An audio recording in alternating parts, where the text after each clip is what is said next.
Est-ce que tu t'es déjà retenu de craquer, de fondre en larmes, d'être extrêmement en colère et énervé, même quand les jours sont horribles? Est-ce que tu as déjà vécu quelque chose que tu n'as jamais osé dire à qui que ce soit, tu préfères le garder pour toi, bien enfoui? Ou est-ce que tu as déjà eu la sensation de porter le monde sur tes épaules, comme si il dépendait de toi? Est-ce que tu t'es déjà demandé pourquoi toi, tu ressentais tout ça? Pourquoi est-ce que tu vivais tes émotions de manière aussi brute? Ou est-ce que tu t'es déjà demandé pourquoi tu ne ressentais rien? Une chose essentielle, c'est que tout le monde traverse une période difficile un jour dans sa vie. Même celle que tu n'aimes pas, même la personne qui peut paraître très heureuse au quotidien. J'ai enfin compris que je n'étais pas la seule et il y a une raison commune à cela. Notre cerveau n'est pas programmé à être heureux. Nous sommes programmés pour vivre à l'état sauvage.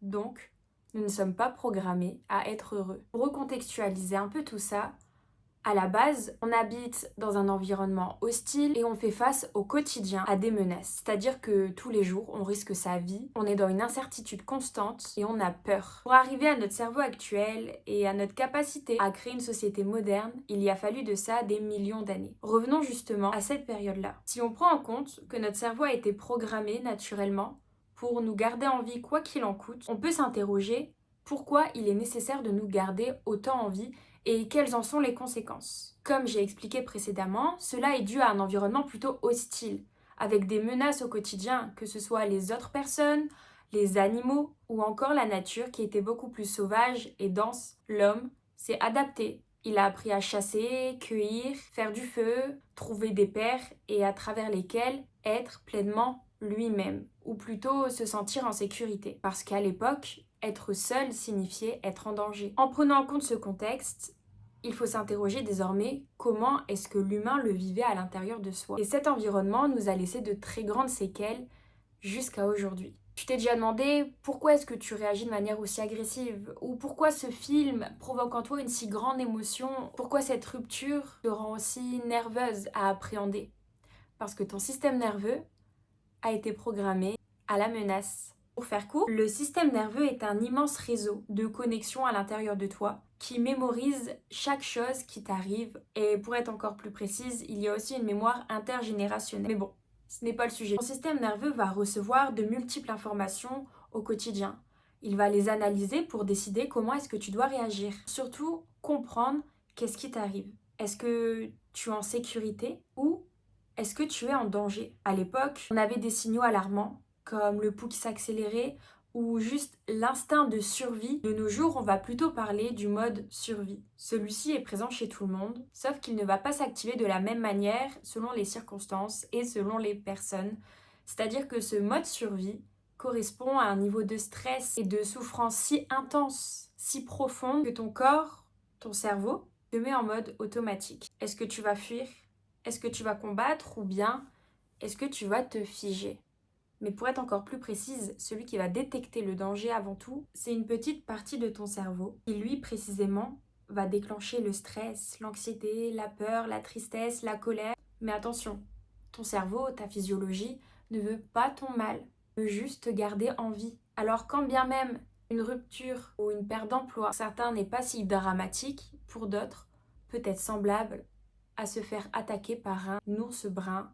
Ainsi, la réaction à celle-ci va être semblable parce que l'amygdale ne va pas distinguer un danger physique ou un danger émotionnel. Pour donner un parallèle, ça va réveiller des craintes profondes en toi. Par exemple, la perte d'un emploi peut faire appel à une peur profonde de ne plus faire partie d'une communauté, d'être seul. Et être seul, c'est être en danger. Donc si parfois certaines de tes pensées peuvent te faire croire que c'est trop intense, ce n'est pas normal, eh bien tu as tout faux.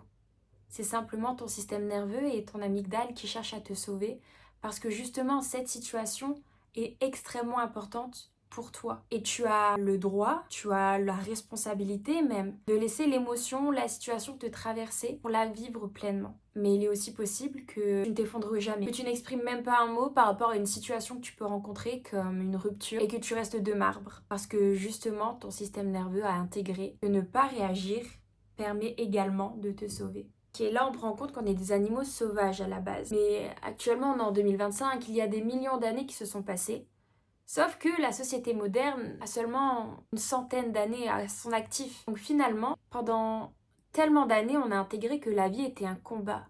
Est-ce que c'est toujours perspicace de se demander si notre vie actuelle est encore un combat? Donc on peut s'interroger sur la société moderne. Veut-elle nous rendre heureuses? Est-ce que la société moderne nous pousse à vivre comme si on était encore en danger?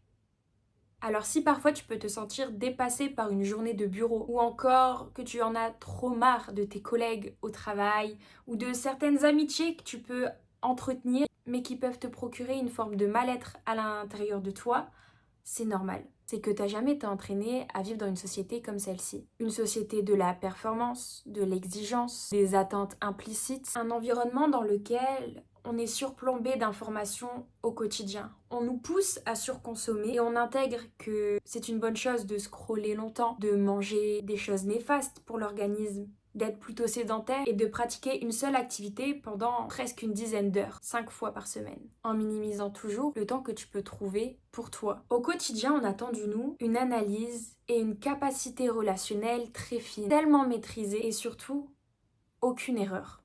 Alors que t'es juste un être humain qui, à la base, était chasseur-cueilleur. Avant, la vie était lente, communautaire, presque prévisible. Et depuis plusieurs décennies maintenant, notre société s'accélère. Ton environnement et ta vie n'est plus du tout semblable à celle de ta mère ou de ta grand-mère et encore plus loin de tes ancêtres.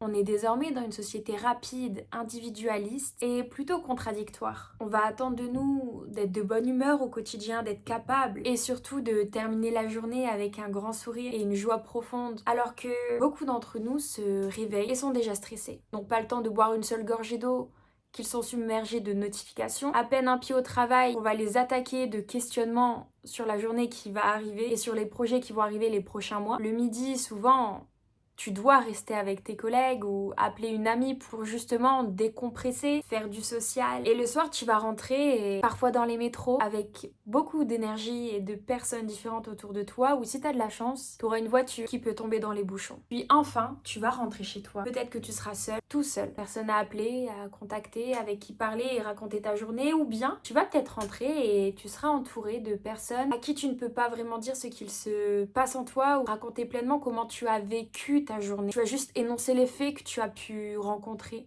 sans trop t'attarder pour éviter de plomber l'ambiance. Puis bref, tu finiras par aller dormir. Et certainement avec un vide en toi, des idées noires et des questionnements. Est-ce que je suis heureux dans ma vie? Donc félicitations, tu tiens bon, tu es forte, tu es courageuse, mais imagine qu'aujourd'hui un décès tombe dans une rupture, une perte d'emploi, un accident de voiture et tu dois encore faire face. Ou bien tu peux choisir un autre chemin qui est d'appeler et d'en parler à toutes les personnes que tu peux rencontrer, non pas par besoin d'être comprise réellement, mais juste pour exprimer à tout va tout ce qui se passe en toi parce que tu n'as pas pris le temps de t'arrêter et de t'écouter intérieurement. Il suffit qu'un moment très compliqué arrive à toi et tu peux imploser. Finalement, ce sera juste l'explosion, une bonne fois pour toutes. Tu arriveras peut-être à une période où ce sera que le monde est contre toi.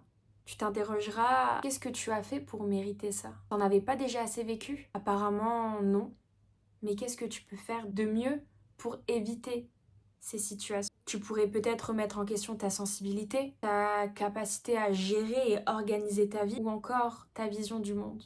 Alors que le problème n'est nulle part d'autre que dans un système dans lequel tu peux être qui va t'empêcher d'être un être humain. Peut-être que ces situations ne parleront pas à tout le monde, parce qu'il faut aussi souligner un point important, c'est qu'on ne part pas tous du même point de départ, quand bien même on est des hommes de la préhistoire. Certaines personnes ont grandi avec une sécurité matérielle, financière, émotionnelle, des modèles sur qui se reposer et surtout des repères dans leur vie. On leur a inculqué des bases solides et parfois on leur a même donné de quoi se lancer. Tandis que d'autres ont dû se construire seuls ou partiellement seuls dans un environnement plutôt compliqué, instable, dans lequel où tu t'es senti isolé du reste du monde. Ça pouvait être violent autour de toi et à l'intérieur de toi. On va parler ici de déterminisme social. C'est une réalité que l'on rencontre tous, qui n'est ni mauvaise ou bien, mais qui existe et qui est à prendre en compte lorsque l'on cherche à se comparer et à comprendre pourquoi nous. Quand tu prends conscience de ton environnement, dans le chemin de vie que tu as eu malgré toi et celui que tu as commencé à conscientiser et à construire par toi-même en grandissant, cela va te donner des clés très fortes pour plus tard, même dès aujourd'hui, appréhender l'adversité. Puisqu'au final, tu l'as toujours connue à ton échelle. Et ça depuis la préhistoire, et ça depuis que tu es petit et même dans le ventre de ta mère. Des moments qu'on peut juger très compliqués à traverser, que très peu de personnes rencontrent également. Au contraire, peut-être que plus de personnes que l'on pense peuvent rencontrer, mais on n'en a aucune idée finalement parce que c'est tabou d'en parler. En parler, ce serait réveiller des émotions qu'il y a en toi, émettre peut-être un malaise ou bouleverser certains codes sociaux. Il ne faut surtout pas bouger, en tout cas, c'est ce qui paraît. Qu'est-ce qu'il se passerait si, dès aujourd'hui, tu assumais pleinement pour toi et auprès des autres comment tu traversais les situations? Qu'est-ce qui peut se passer si, quand on te demande est-ce que tu vas bien, tu sais répondre honnêtement que non, c'est compliqué, ou oui, mais j'ai rencontré une période compliquée et je m'en sors enfin? Qu'est-ce qui se passerait si tu prenais le temps? Qu'est-ce qui peut se passer si tu t'interroges comment tu peux utiliser l'adversité pour créer le meilleur? Tout d'abord, il est essentiel d'accepter ce qu'il t'arrive, d'accepter ton passé et d'accepter qui tu es aujourd'hui. Mais prends en compte que l'acceptation, ce n'est pas se résigner ni être d'accord avec ce qui peut t'arriver. C'est simplement reconnaître sainement, sans minimiser, sans comparer et sans juger. Quand tu vas commencer à accepter une situation, tu arrêteras un schéma de rumination mentale, c'est-à-dire que naturellement ton cerveau va s'apaiser et il cessera tout questionnement intrusif au quotidien. En acceptant simplement factuellement la situation, tu pourras commencer un processus interne pour aller de l'avant. En acceptant la situation qui t'arrive, tu pourras accéder aux prochaines étapes et surtout à la prochaine qui est l'écoute de ton environnement et l'écoute de toi, l'écoute du cœur, comme j'aime bien dire, pour rendre ça un peu plus magique. Quand tu prends le temps d'entendre la manière dont tu vis une situation, surtout une situation compliquée, tu vas comprendre certains de tes schémas potentiellement répétitifs, c'est-à-dire que en grandissant, tu peux créer une structure interne qui va réagir de manière inconsciente. Et comme tu auras fait une première part du travail, qui est l'acceptation de la situation, tu pourras enfin écouter réellement comment tu vis cette situation, sans forcément la minimiser, sans la juger, sans la critiquer, simplement accepter factuellement ce qu'elle est. Et progressivement, tu vas enlever tes masques sociaux.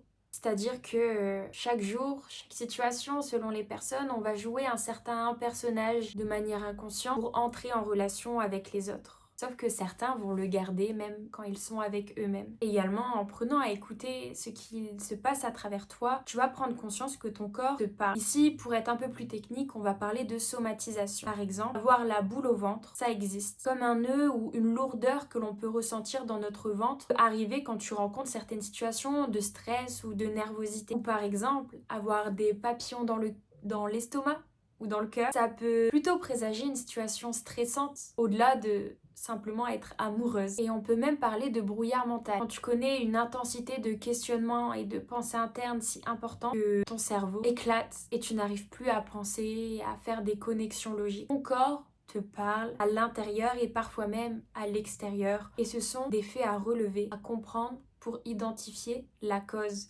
et ne pas simplement traiter les symptômes. Quand ton corps réagit, quand tu ressens des émotions, ce n'est pas de la faiblesse, c'est simplement physiologique. Plus tu vas refouler ça, plus ce sera un fardeau et un poids immense à porter tout le long de ta vie. Et la troisième chose que tu peux faire après l'acceptation, l'écoute, sera la transformation. Utiliser ce que tu as pu identifier pour créer quelque chose de plus beau. Et dans ce moment-là, tu pourras faire le choix, est-ce que je continue de survivre ou je choisis de vivre? Est-ce que je combats, je fuis? Est-ce que je me fige ou je prends du recul et je crée une nouvelle perspective d'action que tu ne connaissais pas auparavant? Tu pourras enfin prendre des décisions en pleine conscience, alignées à ce que tu as besoin pour avancer. Par exemple, arrêter certaines relations parce qu'elles te font profondément du mal, quitter un travail qui ne te plaît plus, arrêter de te sacrifier pour les autres en ne prenant aucun moment uniquement pour toi, arrêter de te taire quand tu sens une injustice ou une émotion monter et que tu souhaites l'exprimer. Plus tu vas mettre en place ce processus dans ton quotidien, pour les petits moments d'adversité comme les très grands moments, tu vas réapprendre à ton système nerveux et à ton amygdale à identifier les périodes compliquées, les situations difficiles comme un endroit dans lequel semer des graines pour renaître. Accepter les périodes sombres pour avoir conscience des moments lumineux que tu peux avoir au quotidien. L'idée ici est d'en ressortir plus forte que jamais de chaque période que tu peux rencontrer. Et là, réellement, tu construiras une identité forte, courageuse,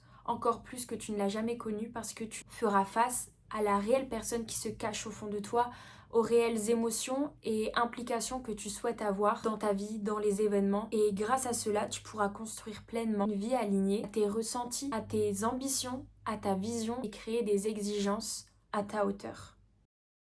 Il y a aussi plusieurs solutions qui existent auxquelles se référer si tu as besoin de soutien ponctuel, comme par exemple un psychothérapeute, faire du journaling et identifier de manière autodidacte ce qu'il se passe en toi, ou encore aller chercher des ouvrages qui parlent de sujets qui peuvent t'impacter. En tout cas, l'essentiel ici ce sera toujours de passer à l'action pour enfin libérer en toi l'être humain qui existe pleinement. Et rappelle-toi d'une chose, on ne développe pas le courage en étant heureux tous les jours, mais on le développe en surmontant l'adversité et en affrontant les difficultés.